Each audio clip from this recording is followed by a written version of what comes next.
What's going on, guys? Thank you for tuning in. Today, we're talking about how to pick a personal trainer or coach. Okay, because the fitness industry has become extremely saturated and everybody out there is a guru or a coach or a trainer or an online personal trainer. And don't get me wrong, I'm in that slew of people too. You know, I have an in-person side of my business and an online side of my business, and I coach people all around the world. But the thing is, you got to be really careful when picking a trainer or a coach. So here's some tips and tricks and some good and some bad about trainers on how to go about picking one. So question number one, do they give a shit? Do they give a shit about their job and you, or are they just doing this for money? Okay? Now don't get me wrong, there's nothing wrong about making money, but I'm a big fan of making money by doing what you love. And I know for me, I would not want to go to a trainer who's just doing his job just for money and that's all he cares about, okay? But be sure that trainer actually gives a shit about you and not just your wallet. As in, if you were to quit going to them, would there be tension between you two? Because if there is, or if there would be, you probably should find a new personal trainer. I've had plenty of clients who whether stopped working with me, or I've even had clients switch coaches, you know, in my years of experience. And you know what? That's okay. No tension between me and clients at all when that happens. You know, there's no reason there should be. Your trainer should give more of a shit about you than what's in your wallet. The next question you want to ask, are they continuing to learn? Now, hear me out on this one. This one's a little bit different. I'm not talking about are they, up on all their certifications and all this and that, because honestly, I know coaches who have a shit ton of certifications and credentials who are dumber than nails, and I also know a bunch of coaches who don't have any personal trainer certifications who are some of the best I've ever seen. Because the thing is, I know for me in my experience, and I have national level credentials and university degrees and stuff, but the thing is, I can tell you right now what I pride myself in and what has gotten me to where I'm at is not my degrees and certifications and all that mess. It is my learning and what I've learned on my own through going to seminars and working with different individuals that I don't get a piece of paper from. Okay? It's going and working with guys and some of the best in the world and learning from them that they are not going to give me a magic certified personal trainer certification piece of paper, okay? So I don't care about that. I mean, obviously, yes, from a legal standpoint, there's times you have to have it. But the thing is your trainer or coach continuing to learn on their own? That's something to ask them. Ask them, hey, what books are you reading? What seminars have you been to lately? What do you do to better yourself? Ask them that. And if they don't have anything set in where books they're reading or seminars they're going to or people they're learning from, or if they have a mentor or coach, you might consider getting yourself a new personal trainer. Next one, are they willing to change their mind and training philosophies when presented with new research and information? This is a huge one. So many coaches out there have their heads so far stuck up their ass that they are not able to take an ego shot and step down and say, you know what, I was wrong.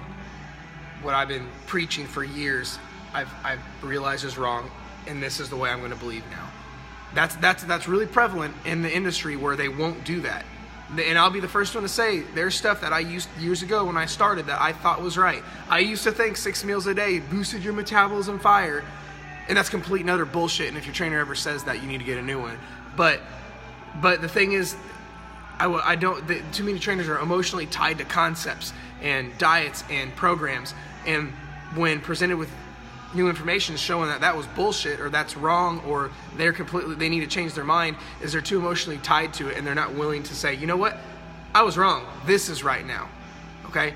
So if they're tied to something like that and are not willing to change the way they believe based on new research and new proven tactics, you might want to get a new one.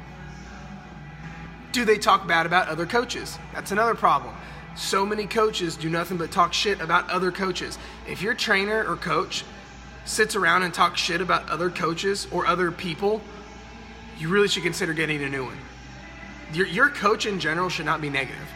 If you have a negative coach that spends a lot of their time, effort, and energy being negative, bitching, but specifically talking trash about other coaches, that's a problem, and you should probably get a new one. A trainer and a coach should be nothing but empowering to you, being positive and uplifting, and a positive person and role model and everything. If your trainer or coach talks a lot of shit in general, or talks a lot of shit specifically about other coaches, you might consider getting a new one. No one-size-fits-all programs. If you're working with a coach one-on-one, now if it's in a group or if it is in a class, that's a little bit different. But if you are paying for one-on-one training or coaching, in-person, online, whatever, it should not be a one-size-fits-all program where you fit into a template somewhere and it fits kind of you. No cookie cutter bullshit. That's not how this should work. Your programs should be custom tailored to just you, where no one else in the world fits other than you. Yeah, there may be a couple of crossovers, like most people can do squats, most people can do chest presses, but the thing is, your program is going to be specifically designed around your goals, your lifestyle. Okay, that one's most coaches don't do. Your goals, your lifestyle, your obstacles, and what makes you happy. Okay, if I plug someone, if I'm working with somebody and I plug all their information into the way I design programs, then it's going to be totally different than anyone else's. Okay, so if your coach has you in a cookie cutter one-size-fits-all program, you might consider getting a new one. Your coach should be encouraging 100% of the time, no exceptions. Your coach should not guilt trip you. Your trainer should not make you feel bad and make you, like if you binged over the weekend, they should not be like, oh, you've been bad, time to burn off all those cupcakes. Like that should not be the case. Or if you leave your coach and want to work with another coach, or if you leave your coach and just because you feel like you can do it on your own, they should be 100% encouraging, high-fiving, loving on you 100% of the time. If your trainer, coach, whatever you want to call him, is anything other than completely encouraging and uplifting to you, drop them. Another huge problem in the industry of personal training is the coach's goals fall on top of the client's goals. Because when you're working with a coach, their goals are completely irrelevant to you getting your goals. Okay, when I'm working with somebody, let's say my goal is to get as big as possible and more in the bodybuilding side of things, but if someone over here just wants to move better and feel better and look better, my training and my style of stuff has zero impact on the client. Okay, so your goals, what you want is way above theirs, and if they have the philosophy, because I've met a lot of coaches that have this, if their philosophy is, oh, I just do what works for me, so I have put my client through that, that's a problem. Okay, your coach's goals has nothing to do with your goals. Your coach should be willing to say and able to say, you know what, I don't know. Now, hear me out though. I'm the biggest fan of having all the answers. My goal is to have all of the answers, but no coach will ever have all the answers. Okay? So, but you can honestly still tell when someone's bullshitting you. And a good coach should be able to say, you know what, I don't know. I'll go find out, or I'll find someone who knows the answer, but a good coach should be able to tell you, without, be able to bring their ego down and say, you know what, I don't know. So if your coach is not willing to say they don't know, that could be a problem. This is not a my way or highway option, okay? Personal training and coaching is about you, the client. 100% about you. When I coach someone, it has zero to do with me. Yes, I have my expertise, but it's 100% about the client, okay? So too often a coach has the mentality of my way or the highway, when in reality that's not true. Yes, the reason you're hiring a coach is for their knowledge, but personal training and coaching is a two-way street. If you hate your program, you should have open lines of communication with your coach saying, I hate my program and I'm not happy. And your coach should go, oh, okay, well, let's try this instead. Because too often, so much in the industry, coaches are like, no, it's my way or the highway, it's this way or that, there's no other way than this way. But that's wrong.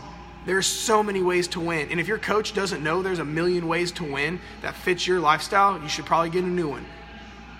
But with all of this, it's not the coach's way or the highway.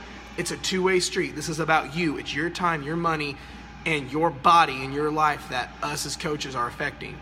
So no my way or highway option. Have open lines of communication with your coach and have a say-so in what you're doing. And the last one your coach should welcome questions, even encourage them. Too often in the world of training and coaching, trainers have their heads shoved so far up their own asses that they feel insulted when a client questions them. That's bullshit. That's literally the dumbest thing ever.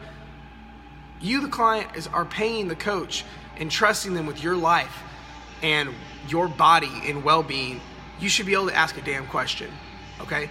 Because a lot of times if a coach gets all defensive with questions, either they may not know what they're talking about, or that's usually it. They don't know what they're talking about and they're afraid you're catching them or whatever. The thing is, with this, you should be able to ask your coach anything. And there's times your coach will say, you know what, I don't know. Or they should be able to say, I don't know. But a coach should have a reason behind everything they're doing. If your coach just goes, I don't know, it just seems to work, that's kind of, treacherous grounds. You got to be careful. A coach should always have a reason why behind everything. And they should welcome questions. Because if your coach is not okay with you asking questions, then you probably should get a new one. Well, I hope all that helped. If you have any questions, let me know. Hopefully some of this stuff may show you that your coach may not be a good fit, or may confirm that your coach is an amazing fit, or maybe you're shopping around for coaches and maybe this will help. So if you have any questions, let me know. Be sure to subscribe to my channel. I'll talk to you soon.